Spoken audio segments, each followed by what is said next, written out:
CJ had admitted very early on during his rise that he wasn't originally a drill rapper. He just decided to make a drill song one day, a subgenre in hip hop that heavily leans into street culture. I, for one, am not a fan of like the New York drill scene. I feel like it's just a whole bunch of yelling over melodic old beats. Oh, what's up? Oh, what's up? Yo, what up? It's Majay back at another video. Today we're about to be reacting to a video by Blackie Speaks. And the video is going to be on He Blew Up and Vanished. Now, as you can see, it's going to be on that CJ. Well, I forgot his full name, but the name CJ rings a bell, and it's going to be on this nigga, Vanishing. Because only thing I ever seen from this nigga is Whoopty, and that was it. He disappeared. Well, let's get into it. Nowhere. At one point, it felt like his name was being pushed everywhere, and it was all thanks to one song that eventually ended up touching the Billboard Top 10. Overnight, CJ had appeared in everyone's algorithm, and that later led to a record deal, a bunch of cosigns, and a rise that most artists spend their whole careers chasing. However, it was only a short time after that things started to unravel, because CJ wasn't just another rapper blowing up, he was being pushed as a gangster rapper. The only thing was, although the image had everything it needed to convince you, the look, the sound, the energy, there was something off that people couldn't quite put their finger on. And the more people looked into it, the less it started to make sense. I'm not gonna lie, it was kind of odd seeing this nigga get pushed like this because, like, you can't really take him like serious. I feel like you just couldn't really take this nigga serious. Like, I'm not one to just like counter and try to judge somebody's gang shit because I'm as passive as you can be. I don't give a fuck shit. But like I just feel like I couldn't take that nigga serious. I felt like something was up. In the rise of his success, CJ was a 24-year-old out of Staten Island, New York, of Puerto Rican descent, who suddenly found himself at the center of one of the most viral rap songs of 2020. Whoopty didn't just go viral, it exploded. The song took over the internet, climbed the charts, and eventually peaked at number 10 on the Billboard Hot 100. And with that kind of momentum, everything moved fast. CJ quickly landed a deal with Warner Records, one of the biggest labels in the music industry. The cosigns started coming in. The industry support looked like it was there, and on the surface, it looked like everything was lining up perfectly. But as people started paying closer attention, some things didn't quite add up, and the image he was building in the music didn't seem all that authentic or real. Everything from the lyrics to the image, even the colors, pointed in one direction. It all screamed gang member. Was CJ actually a gang member though? That was the question, right? Now, CJ had admitted very early on during his rise that he wasn't originally a drill rapper. He just decided to make a drill song one day, a subgenre in hip hop that heavily leans into street culture. And that's exactly the energy he tapped into with his. Yeah, I'm not gonna lie, that New York drill shit was just going up and a lot of people just hopped on that wave. I, for one, am not a fan of like like the New York drill scene. I feel like it's just a whole bunch of yelling over melodic old beats that, like, artists of of the old generation made way better, and they just hop on the scene and just like yeah yeah skada boo boo boo boo boo boo. Nigga, I can't deal with that shit, bro. Like, there's like a lot of shit that I put up with, just like listen to music sometimes. If the beat sounds good, then I'm on it. But nigga, like when we come to drill rap, my favorite genre is always gonna be Chicago drill rap because New York took inspiration from them. So like nigga, they the originals of that shit. Chief Keef was the king of that shit. So that's my take on that. His biggest record, Whoopty. That's a very common way to introduce a new street rapper. Come out the gate, super aggressive, and emulate the lifestyle, make people assume before they ever think to question. And for CJ, it worked, at least in the beginning. CJ self-released Whoopty in the summer of 2020, and it ended up climbing very fast. So much to the point where he got a record deal just from the popularity of that song alone. That's when the code. I'm not gonna lie. One more thing that I didn't like it because this nigga had the fucking beat of exposing me. Exposing me was tossed around the drill scene a lot, and I felt like Ruga. I felt like damn it, was it? Oh my, I can't believe I'm forgetting that nigga name, bro. FBG Doug. I felt like King Von. I felt like all of them did that shit song to its justice, and they were real gangbangers, nigga. If you want proof, go see all those fucking documentary type of style videos on them. But like, it made this beat sounded horrible, and people always think of this like this beat as his beat, and I fucking do not like that. Signs started coming in. Several hip hop artists were seen embracing him, and at one point he was even seen in the club dapping up Drake. Although it looks like What? Drake didn't want to dap him up. What do you think? That's the kind of moment on. You have to look at the timing of when CJ became popular. A few things were happening around that period that are very important to talk about, and the biggest one was the rise of the New York drill scene, with rapper Pop Smoke becoming the face of that entire wave. He had captured the attention of the industry, of the world, of fans, of the culture, and it felt like he was just getting started, like the ceiling hadn't even been touched yet. But Pop Smoke never got the chance to see where it was all going. Bashar Jackson, professionally known as Pop Smoke, was only 20 years old. He had the momentum, he had the world's attention, he had the look, and just like that, it was all over. On February 19th, 2020, Pop Smoke was staying at an Airbnb in the Hollywood Hills when a home invasion turned deadly. And just like that, the voice of that whole movement was gone. Pop Smoke was known by some of the biggest names in the business. His murder has stunned fans everywhere. The drill scene had just lost the face of its movement. Man, when this shit came out, I was like, fuck, this shit is just fucked up. He died so fucking young too, bro. I hate to see rappers that die like at a very young age, because like it makes me think about, it makes pretty much everybody think about like what could they be to this day. Especially Pop Smoke. He was the king of that shit in New York drill. He was just like a Chief Keef of like a city. Like Chief Keef was like the king of fucking Chicago rap, and then, well, the new school rap, and then he came in as a new king of like the New York shit. Fuck 6ix9ine, nigga, for real. Fuck 6ix9ine, nigga. Get that shit out of here. He had a few good songs, but nigga, that nigga really kind of made the drill scene way better. But it's really like sad to see that he died, but for his like whole, like, full potential. And naturally, that created a gap. Not that Pop Smoke could ever be replaced, because you can't replace the smoke, but that's just how the industry works. When a space opens up, people start stepping in to try to fill that space. And rappers coming up around that time, but CJ managed to stand out. And a big part of why that was because of how he looked. CJ had this very racially ambiguous appearance that made people question where he was from, what his background really was. Bro just had this very versatile look. I mean, look at this guy, right? You're like, where the fuck is this nigga from, right? Like, is he black, Latino, or what? There was this natural curiosity around him that other artists in that space just didn't have. Most artists in this space are either black, Dominican, Puerto Rican, and they actually looked like the part, right? CJ was just floating somewhere in the middle. They said I'm mixed. I'm black, white, I'm Mexican, Arab. Even though his origins were known, the average person discovering him didn't fully understand it, and that added to the intrigue.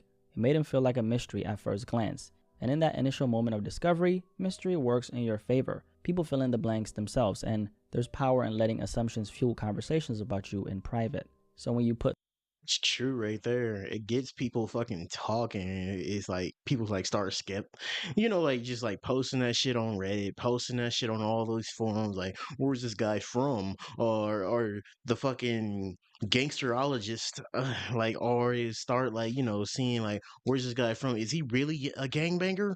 But like them niggas in those little fucking type of Discord type of like forum things are so fucking weird, bro.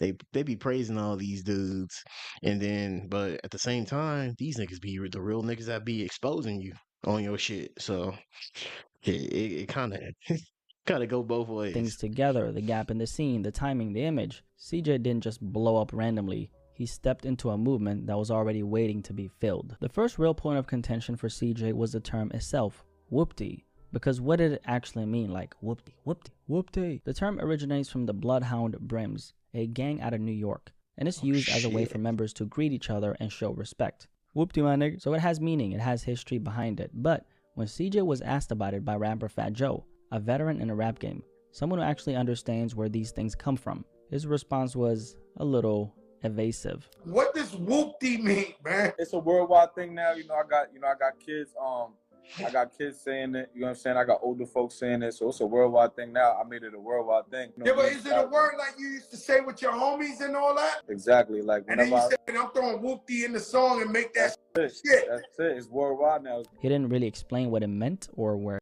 And nigga danced around the question, bro. Just answer the question. I'm not really a big fan of like people that just like dance around the question. Just answer the fucking question truthfully, my nigga.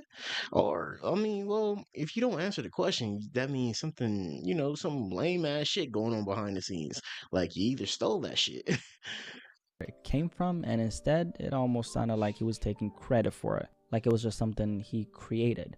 And that's where things started to take a turn, because that didn't sit well with people who were actually connected to that. Latique LeBrim Johnson, a leader of the Bloodhound Brims, who was serving a 30-year sentence at the time, and I believe still is actually, ended up speaking out from prison and checking CJ on it. So I'm going to take a moment to set the record straight for you. I see there's a lot of controversy over this Whoopty thing. The content that he used is not his content. So his foundation is based off a lie. So this man is behind bars doing decades, and he's watching someone build a career off of a term tied to everything he and the people around him gave up their freedom for, which I don't know why they would do that. From his perspective, CJ was profiting off something he had no real ties to. I mean, the streets brainwash you. So, I mean, like I said, I'm still just speaking lightly on this shit. So, like, this is just my opinion. If you don't like it, I don't know what the fuck can really tell you. But, like, I feel like the streets just brainwash you into, like, doing this type of shit. You give your life up for, like, a couple of words. I mean, it's respect, but, like, at the end of the day, your freedom's gone. Something that 9 started coming in. Because with 6ix9ine, whether you agree with his choices or not, he was actually in the mix. He was around gang members. And those real ties are what eventually led to his legal situation. There were consequences. There was proof of involvement. But with CJ, according to what was being said, there was no real ties, which made it look less authentic and more like a strategy. I don't believe. See, I mean, I guess I can still give 6ix9ine credit there. This nigga's still a snitch, but like, this nigga at least like had and went into the damn like gang and was paying to be in there, but he was around all these niggas and they like like that he had like some real connections there, but like just to not have no correct connections and just like putting up a front and kind of just like taking their whole shit and then running with it, like that's crazy. How do you I mean, I would like kind of like live with a chip on my shoulder because like niggas be killing behind those type of words. You don't think so? People have literally killed for a lot less over the years. Even glorifying that lifestyle, but if you're gonna say that's what you're about, at least be real about it. It wasn't just about the song anymore. It was about credibility. The image he was building started to feel less like something real and more like something constructed.